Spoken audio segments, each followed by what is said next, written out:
ये मैं भी बोलती हूँ कि अगर कोई बड़ा हो तो छोटा उसे कभी बदतमीजी से बात ना करे, बट अगर बड़े को ही तमीज़ नहीं हो बात करने की, लहजा नहीं हो उनका सही, तो आप आई एम सॉरी बट अगर कोई आपसे एकदम स्नूटी वे में बात करे ना तो इट्स नॉट राइट, मुझे ऐसा लगता है। एंड आई थिंक रणवीर जी से मैंने हमेशा रणवीर जी करके बोला है। मैंने अपना आपा अगर खोया है क्योंकि उन्होंने हमेशा मुझसे डिसरिस्पेक्टफुली बात की है। अगर आप मुझे और कृतिका को कंपेयर करोगे, उन्होंने हमेशा कृतिका को एक सॉफ्टर वे में बोला है और हमेशा when I have ever spoken to him उन्होंने हमेशा मुझे ऐसे हाँ क्या, so I think it's always a give and take. अब रिश्ते की तो मतलब I don't know, for me it's like ECG में एक स्ट्रेट लाइन होती है, तो आई थिंक मेरा और उनका रिश्ता सिर्फ ऐसे स्ट्रेट है।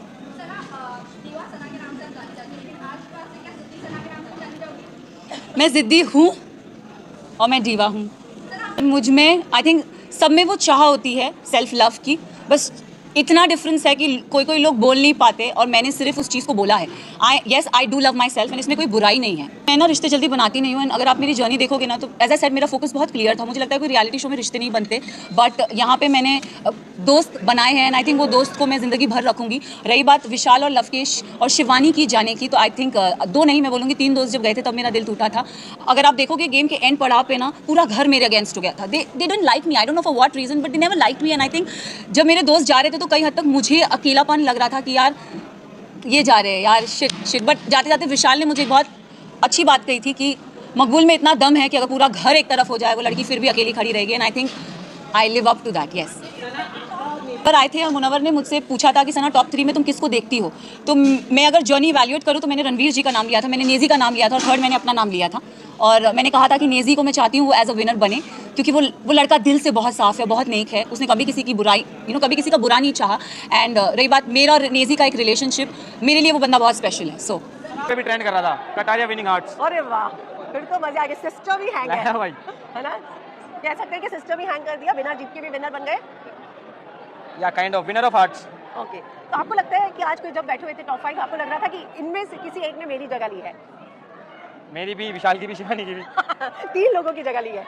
यस, आपको लग नेजी रहा ने, था? केतन ने और कृतिका जी ने। ओके, और हाँ, और आपको क्या लगता है? मेरे को भी लगता है क्योंकि मेरा जो एक्सप्रेशन से अंदर ऐसा गेम था या कुछ भी था टास्क वास्क में, मैंने अपना दिया यार, अच्छे से पूरी जान झोंक दी। चीज़ करी पर टूटी नहीं ना, और एक भी ना टूटी, ना एलविश वाली टूटी ना विशाल वाली। एंड आई होप कि ना ही टूटे, क्योंकि सब है ना, हम इतने बड़े बड़े समझते हैं एक दूसरे की थिंकिंग को, एक दूसरे की मेंटालिटी को, एक दूसरे के पॉइंट ऑफ व्यू को, और हम ट्राई करते हैं कि सॉर्ट आउट कर पाएँ। वो हमेशा करते भी हम, चाहे मेरी एलविश से कभी कुछ हो जाए या फिर विशाल से जैसे गेम वे में हुई, तो छोटी चीज़ें हैं यार, दोस्ती मैटर करती है, कॉन्ट्राडिक्शंस में। ओके, आज फिनाले के दिन भी आपको लगता है कि आखिरी कोशिश हुई दोस्ती तोड़ने की? पर हाँ भाई, उन्होंने ट्राई तो करा कि दोबारा मुद्दा उठा लो, और फिर मैंने टैक्स वैक्स देखे इंस्टा पे, तो लोग यही कह रहे थे कि क्यों उठाया गया, अगर इस शो के अंदर होते तो उठाते ना, अभी शो में है ही नहीं, तो क्यों आप खामा खामे दोबारा उठाए जा रहे हो। हाँ। और मैं तो बोलना चाह रहा था कुछ चीज़ें मेरे को नहीं सेट हो गई। अब उनकी रिस्पेक्ट है, उनकी वो है, तो मैं क्या उनसे उल्टा थोड़ी बोलूँगा। क्या बोलना चाह रहे थे? मैं वही चीज़ें जो आप लोगों को बोलना चाह रहा था कि मेरा पॉइंट ऑफ व्यू भी चेंज हो सकता है। अगर किसी दोस्त मेरा कोई क्लियर करना चाह रहा है तो मेरा पॉइंट ऑफ व्यू चेंज हो सकता है, पर कोई नहीं। अब मैं हूँ, मतलब प्रोजेक्ट छोड़ के आने को तैयार है, ऐसा भाईचारा। वो छोटी चीज़, हमने तो पता नहीं क्या क्या चीज़ें हम छोड़ सकते हैं एक दूसरे के लिए, एक दूसरे की दोस्ती के लिए, बट ठीक है, वेरी नाइस।